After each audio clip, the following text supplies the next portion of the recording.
स्वागत है आपका अपने चैनल एकलव्य स्नातक पे। और मेरा नाम है सचिन। और आज की इस वीडियो में हम बीए हिंदी ऑनर्स सेमेस्टर 1 का जो कोर सब्जेक्ट है हिंदी भाषा और उसकी लिपि का इतिहास, इसकी यूनिट 1 स्टार्ट करने वाले हैं, यानी कि जो इकाई 1 है। और इसकी ये फर्स्ट वीडियो है जो आज हम आपको पढ़ाएंगे, और जल्दी ही हम वीडियो सेकंड भी इसकी लाएंगे। ठीक है, हम 2 से 3 वीडियो में इस पूरे टॉपिक को खत्म कर देंगे। और आज जो हमें टॉपिक पढ़ना है वो है भारोपीय भाषा परिवार एवं आर्य भाषाएं। तो आइए वीडियो को स्टार्ट करते हैं। और आपको बताना चाहूंगा, आप मुझे इंस्टाग्राम पे फॉलो कर सकते हैं, मेरा यूजर नेम आपके सामने है। आपकी कोई भी प्रॉब्लम हो तो आप आके वहां पे मुझसे पूछ सकते हैं।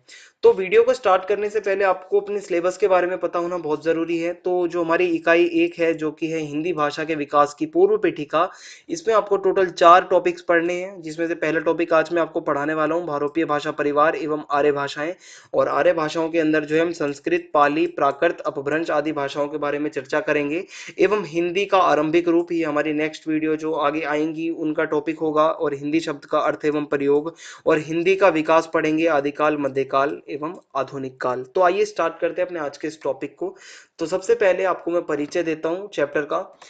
तो विश्व में 4000 से भी लगभग अधिक भाषाएं बोली जाती हैं हमारी दुनिया के अंदर। सिंपल सा पॉइंट है कि 4000 से भी ज्यादा भाषाएं बोली जाती हैं, और एक दूसरे से जुड़ी भाषाओं को हम भाषा परिवार कहते हैं। अगर और सिंपल भाषा में बताऊं तो एक स्थान से जुड़ी भाषाएं एक भाषा परिवार कहलाती हैं। यानी कि अगर हम नॉर्मली कहें कि जो हमारा एक परिवार होता है, तो क्या होता है, परिवार एक स्थान पे रहता है, परिवार के अंदर सभी सदस्य होते हैं। ठीक है, सभी सदस्य मिलकर एक परिवार बनाते हैं। ऐसे ही एक कोई स्थान होता है, वहां पे बहुत सारी भाषाएं होती हैं, और वो मिलकर एक भाषा परिवार बनाते हैं उस स्थान का। ठीक है, तो ये सिंपल सा मैंने आपको बताया। और भारतीय भाषाओं को 4 वर्गों में विभाजित किया गया है। ठीक है, आइए आगे देखते हैं क्या क्या है ये वर्ग। तो 4 मुख्य भाषा परिवार पहले में तो आपको मैं बताऊंगा। ठीक है, जो 4 मेन भाषाओं के परिवार हैं, जिसमें से पहला है ऑस्ट्रिक भाषा परिवार। इस परिवार की क्या विशेषता है कि ईरान से जो लोग भारत में आए थे, तो वो सुदूर भारत में जाकर फैल गए, और उनके साथ जो बोलियां आई, ठीक है, जैसे कि संथाली, मुंडारी, ये सब क्या है, ऑस्ट्रिया परिवार में ही गिनी जाती हैं। सिंपल सा पॉइंट है कि ईरान से लोग भारत आए, भारत में दूर दूर तक वो अलग अलग क्षेत्रों में गए। वो अपने साथ जो भाषाएं, जो बोलियां लाए थे, वो उन्होंने भारत में अलग अलग जगह इस्तेमाल करी। और इस तरीके से जो है ये बोलियां भारत तक आई, जैसे कि संथाली, मुंडारी, और ये सब क्या है, ऑस्ट्रिया परिवार की ही एक वो सदस्य हैं। दूसरा मेन परिवार है तिब्बत चीनी परिवार। नाम से पता चल रहा होगा आपको, इसमें इस परिवार में क्या है कि तिब्बत और जो हिमालयी भाषाएं आती हैं, जो हिमालय साइड की और जो तिब्बत साइड की जो भाषाएं हैं। और इसमें उत्तरी असम और उसके आसपास की सभी भाषाएं इस परिवार के अंदर आती हैं। ठीक है, जो उत्तरी असम का इलाका है और जो उसके आसपास का इलाका है, वो सभी भाषाएं इस परिवार के अंदर आती हैं। तीसरा भाषा परिवार है द्रविड़ परिवार। ये जो द्रविड़ भाषा परिवार है, ये हमारे जो साउथ इंडिया का इलाका है, जो हमारा दक्षिण भारत है, वहां का भाषा परिवार है। और इसके अंदर दक्षिण की भाषाएं आती हैं, जैसे कि 4 मेन भाषाएं आपको मैं बता दूं, तमिल, तेलुगु, कन्नड़ और मलयालम। ये मोस्ट इंपोर्टेंट 4 भाषाएं हैं द्रविड़ परिवार की, याद रखना। और भी कुछ भाषाएं इसमें आती हैं। चौथा मेन परिवार है भारोपीय परिवार। यही हमारी आज की इस वीडियो का मेन मतलब मुद्दा है कि भारोपीय परिवार आखिर है क्या। तो Bharat plus Europe equal to भारोपीय। ठीक है, भारत की भाषाएं, यूरोप की भाषाएं, इनका परिवार मिलकर क्या बना, भारोपीय परिवार। तो ये सबसे बड़ा भाषा परिवार है, क्योंकि इसमें भारत और यूरोप दोनों की भाषाओं का मिश्रण है, मिक्सचर है। और इसलिए भारत यूरोपीय भाषा इसको ना कहकर हम भारोपीय भाषा परिवार कहते हैं। तो सिंपली मैंने आपको बता दिया है। अब कुछ और भी इसके नाम हैं भारोपीय भाषा परिवार के, जैसे इंडो जर्मनिक परिवार, इंडो कैल्टिक परिवार, भारत यूरोपीय, जो कि हम भारोपीय परिवार भी कहते हैं, भारत हित्ती परिवार। पर सबसे फेमस तो है भाई भारोपीय। ठीक है, नाम बहुत सारे हैं, पर दुनिया इसको जानती है भारोपीय के नाम से। अब मैं आपको कुछ भाषाएं बता देता हूं इस परिवार के अंदर कौन कौन सी भाषाएं हैं। जैसे भाई कोई परिवार होता है तो उसके अंदर सदस्य भी तो होते हैं, तो हम इस परिवार के सदस्य गिनते हैं कितनी भाषाएं हैं।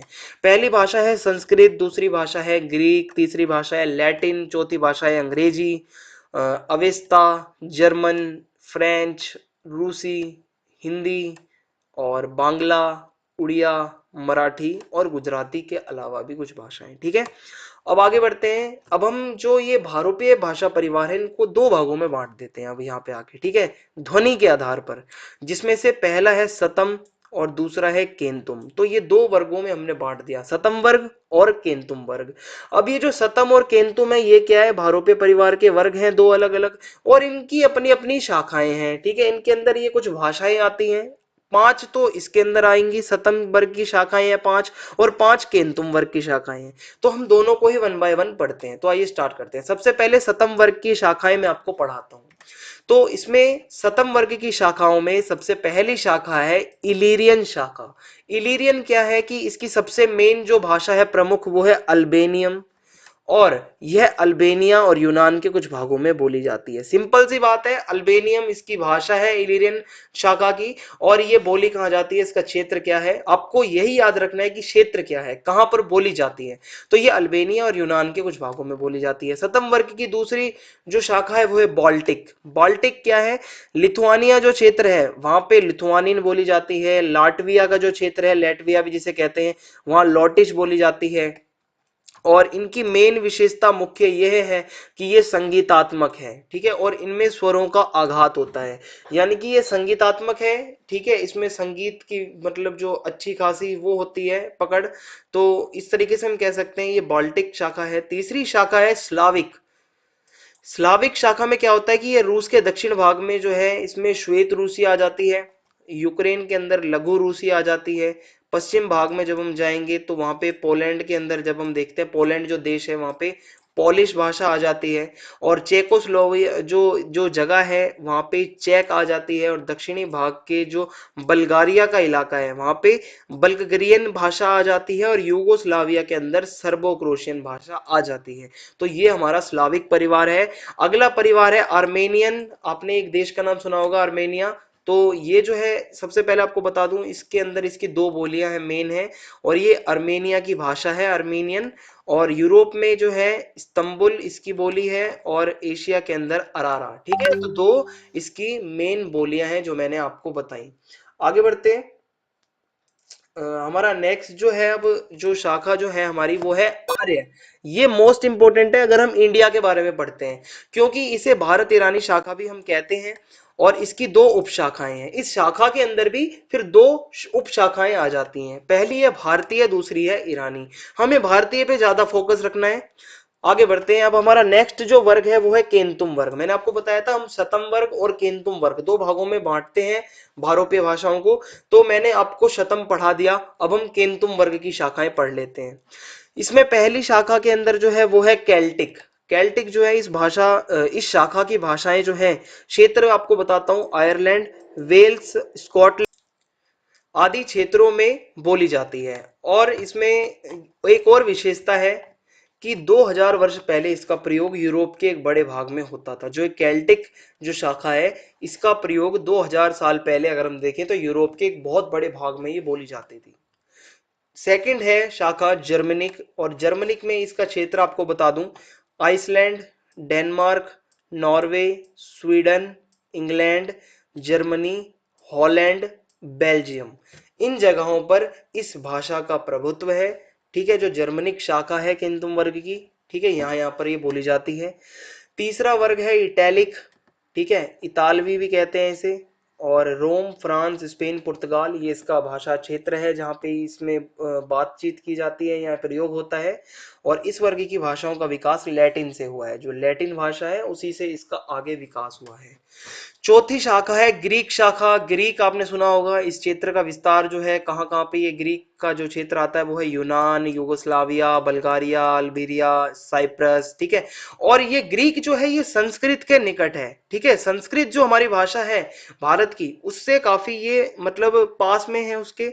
और इसमें समास तथा लिंग भी रहे हैं। जो ग्रीक जो है इसके अंदर ग्रीक भाषा में समास भी है और लिंग भी है। पांचवा जो आप देखते हैं शाखा, जो केंतुम वर्ग का जो हिस्सा है वो है तोकरी।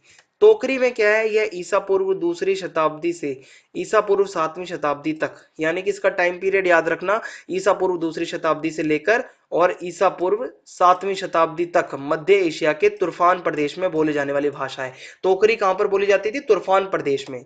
और यह संधि, विभक्ति, शब्द समूह की दृष्टि से संस्कृत के निकट है, यानी कि इसके अंदर संधि, विभक्ति और शब्द समूह वगैरह का भी है इस्तेमाल।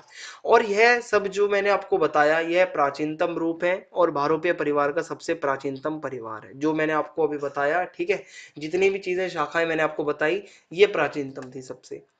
अब नेक्स्ट जो हमारा टॉपिक है वो है भारोपीय परिवार का महत्व। ये जो हमारा भारोपीय परिवार है, भारत की भाषाओं का और यूरोपीय भाषाओं का जो परिवार है, आखिर इसकी क्या इंपॉर्टेंस है, क्या महत्व है, क्यों जरूरी है। देखो, एक तो सर्वाधिक भौगोलिक क्षेत्रफल है इसका, बहुत फैला हुआ है, लंबा चौड़ा, भारत से लेके यूरोप तक जितना क्षेत्र आता है सभी में इसकी भाषाएं हैं। और भाषा भाषियों की सर्वाधिक संख्या है, यूरोप के लोग जोड़ दो, भारत के लोग जोड़ दो, कितनी ज्यादा जनसंख्या हो जाएगी, ठीक है। तो बोलने वाले लोग बहुत सारे हैं और बोलियों की संख्या बहुत ज्यादा है। इंडिया के अंदर आप देखोगे तो भाषाओं की इतनी सारी बोलियां होती हैं, तो यूरोप में तो और ज्यादा होती हैं, तो इनको दोनों को मिक्स कर दो तो और ज्यादा बन जाएंगी, इसलिए महत्वपूर्ण है। साहित्य रचना की दृष्टि से संपन्न और समृद्ध है। आप देखोगे इटली में कितना साहित्य है, ठीक है, यूरोप में कितना साहित्य है, रोम के अंदर कितना साहित्य रहा, भारत के अंदर कितना साहित्य है। तो ये जो है मतलब बहुत इंपॉर्टेंट परिवार है और सबसे बड़ा परिवार है। और तो और भाषा विज्ञान, नाट्य शास्त्र, काव्य शास्त्र, सब कुछ इसमें अच्छे से इसमें भरा पड़ा है। ये जो परिवार है आप इसमें देखोगे तो काव्य शास्त्र में पोइट्री जिसको हम कह सकते हैं, ठीक है, जो आपकी हिंदी में काव्य शास्त्र होता है, जो कविताएं हैं, ठीक है, कितनी रचनाएं हुई हैं इसके अंदर भारोपीय परिवार में, इसलिए ये परिवार काफी ज्यादा इंपॉर्टेंट हो जाता है। तो इस वीडियो में हमें इतना ही पढ़ना था।